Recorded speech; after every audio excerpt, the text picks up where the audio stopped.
Welcome to the Afterspin, opinions from thought leaders in our state. I want to ask John Hood and Chris Fitzsimon.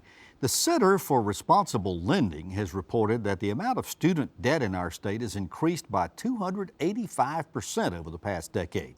Approximately 1.2 million citizens own approximately $44 billion in student debt, and 17% of them are severely delinquent on their loans. Now, during this same period, tuitions increased by 150%. What's your reaction to this report, John?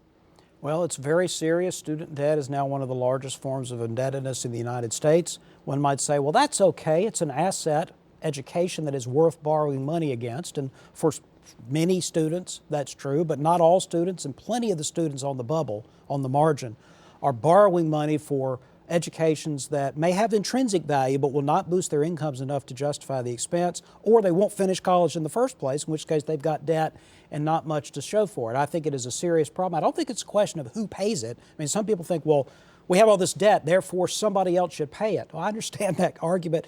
I'm concerned about the cost, not the price, but the actual cost of higher education is out of control. We've got to fix that. And then people can afford to go and get degrees that they want and need without borrowing so much money. Good point. The average student graduates, we're told, with about $30,000, $35,000 worth of debt. Mm-hmm.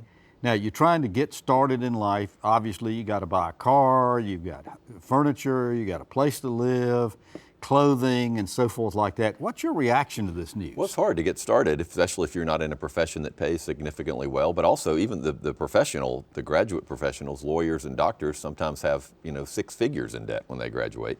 I think it is a serious problem. I don't disagree. We need to figure out how to reduce the cost of higher education. I do think there's a small part of this that I'm disappointed the Trump administration is weakening protections against predatory lenders from private institutions who go out and try to sign up people and don't have to worry about their graduation rates and get federal support often in addition to charging kids a lot of money.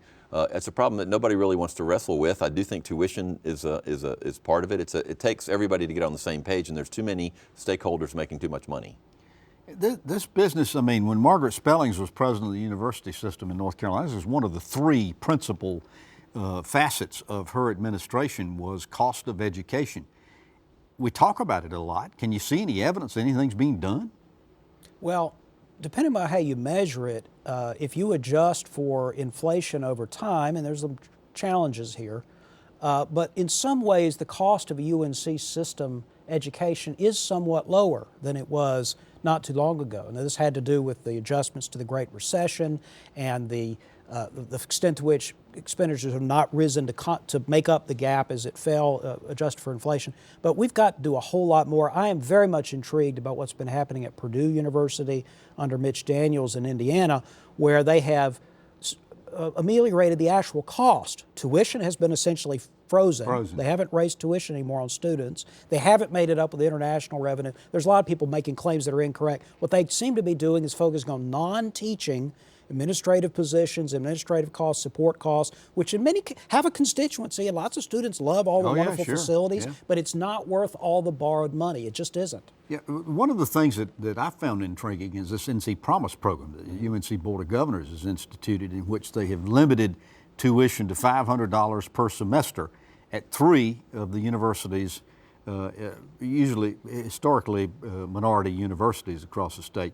Is that something we ought to consider? Well, it seems to be working at those schools. I don't think it's going to work system-wide. There are two other things that are at play here. One is we have to remind ourselves that our state constitution said it shall be provided as free as practicable. We don't know what practicable means. It's never really been litigated, but that's interesting. New York Times had a fascinating story this past weekend about how this is affecting admissions across the United States.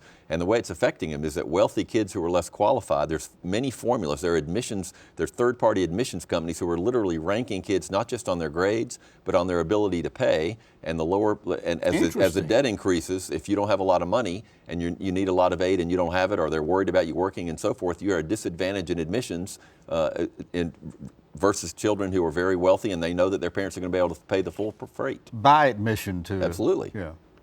Interesting. I'm sure this is something we'll be talking about further. And we thank you for watching the Afterspin. We'll have more video all during the week on ncspin.com.